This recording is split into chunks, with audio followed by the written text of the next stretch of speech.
It is a brand new week. Good morning. It's THG News Today. I am Mervyn Hanley reporting for Monday, 25th September, and I'm happy to be here with you this morning. The news is powered by Carl & Sons on St. Martin. Let's hear from Carl & Sons, and we'll be right back with the news in detail. Carl & Sons have been serving the people of St. Martin for over 40 years, and the food and service get better and better. From early morning, customers flock to the bakery for their favorite sandwiches, cakes, pastries, you name it. First thing at mornings and last thing at afternoons, folks rush to Carl & Sons for simply the best. There are two locations, Coal Bay and on the Pondville. In Coal Bay, the opening hours are Monday to Friday from 6 a.m. to 6 p.m. On Saturdays, 6 a.m. to 5 p.m. And on Sundays, 6:30 a.m. to 10:30 a.m. and 2 p.m. to 5 p.m. Opening hours on the Pondville, Monday to Friday, 6:30 a.m. to 6 p.m. Saturday and Sunday, 6:30 a.m. to 1 p.m. We also cater for weddings, parties, special events, whatever the occasion. It's Carl & Sons. Our staff, we are always happy to serve you. Call us today, the Coal Bay location, 721-544-2462.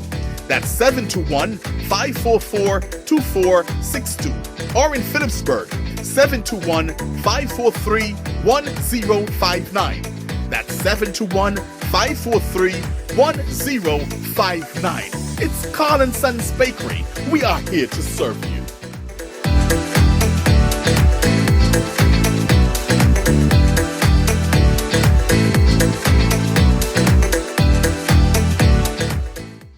And now the news in detail. We begin today with news out of the British Virgin Islands. On the heels of industrial action by teachers at the Elmore Stoutt High School last week, a group of teachers from the institution have released a statement on their grievances with a significant focus on salary disparities and alleged intimidation within the educational institution. In a statement, they said the issues affecting teachers are multifaceted, with one major concern being the disparity in salaries. Some teachers have chosen to leave their positions due to inadequate pay, resulting in a situation where newly recruited teachers are offered higher salaries than those who have been in the system for years, despite having similar qualifications. This wage discrepancy can create frustration and demotivation among experienced teachers who feel undervalued for their years of service. Overall, the combination of salary discrepancies, intimidation, lack of government response, delays in resource distribution, and infrastructure issues creates a challenging and demoralizing situation for teachers. Addressing these issues is crucial to ensure the well-being and effectiveness of the education system and to retain experienced and qualified teachers within the profession, it added. The teachers have alleged intimidation tactics been used against both newcomers and cabinet members, raising concerns about freedom of expression and the ability to stand up for their rights. Furthermore, there seems to be a concerning trend of intimidation towards both cabinet members and the newly hired teachers.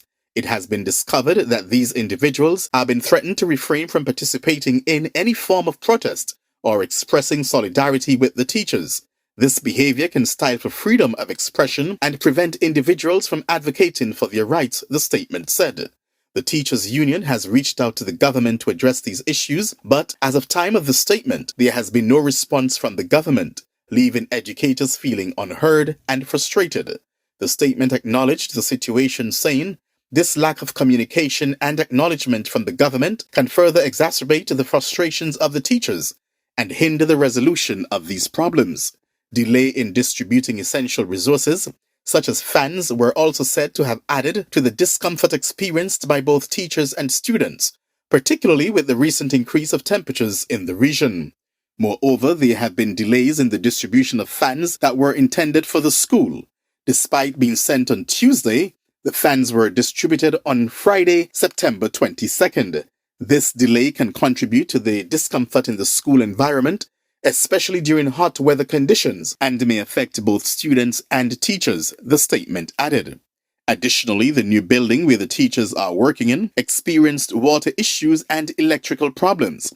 These infrastructure challenges can disrupt the normal functioning of the school and create an uncomfortable and potentially unsafe environment for both teachers and students, the statement ends. We hope that the situation there in the British Virgin Islands will get the attention of the government at soonest. We now take a look at news out of Dominica, where there was a double murder. A 33-year-old Silver Lake man, namely Jamie Simeon, and a Campbell man, Tyrone Mitchell, said to be in his 20s, are the victims of a tragic shooting death in the city of Roseau. Sometime before 2 a.m. on September 23rd, both men were at a popular bar in the city, Garage Bar and Grill, when the shooting occurred. Mitchell is said to have been the first victim to be shot, and then Simeon. They were subsequently transported to the Dominica China Friendship Hospital, where they were officially pronounced dead by a medical doctor. Some sad and disturbing news out of Jamaica. A man accused of raping and killing an 8-year-old girl and then allegedly attempting suicide is now in police custody. The 27-year-old man, said to be a sanitary worker from Discovery Bay, St. Anne, reportedly tried to kill himself allegedly after raping and killing Talia Thomas at his house. Police said the child is the accused man's neighbor and a close associate of her family. It is reported that around 3:15 p.m., the child was home with her family when the man came over and took her to his dwelling. The suspect, police said, then tried to kill himself by putting a 9mm bullet in a pair of pliers, placing it to his forehead, and then heating the cartridge with a candle.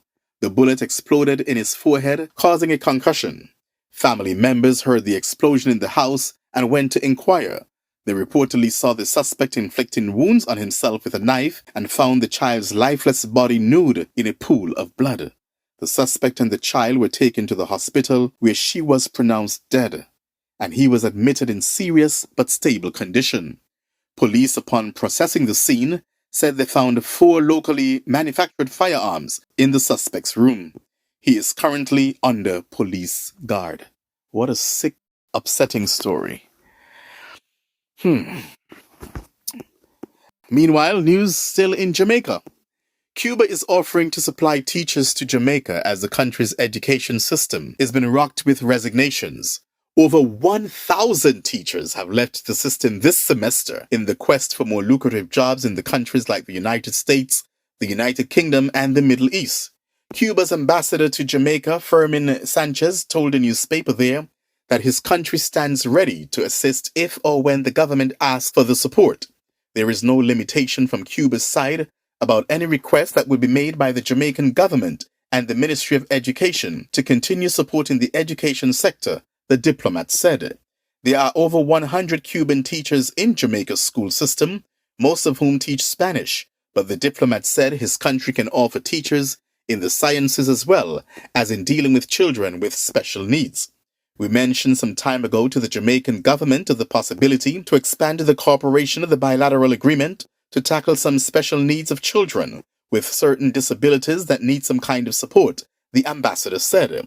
Education Minister Fayville Williams was quoted in a ministry statement last week as saying that sudden resignations of scores of teachers and the employment of new teachers at short notice, the ministry had to implement new mechanisms to ensure that new teachers are paid in the month of September.